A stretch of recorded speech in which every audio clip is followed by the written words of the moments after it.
Nik garbi dut artista bezala nire bidea dela bide txiki bat. Eta nik hainbat erronka ditut nire txikitasun horretan.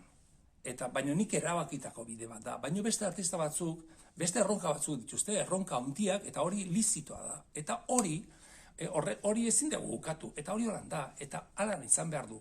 Zer gertatzen da? Kontuten izan behar dugu guk desbentajan gaudela beste kultura handiagoak ditugulako gure inguruan. Eta orduan, nola burrukatu horren kontra?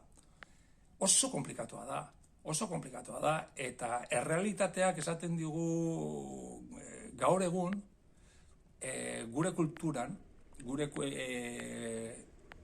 industria horretan, hainbat zulo beltz darela.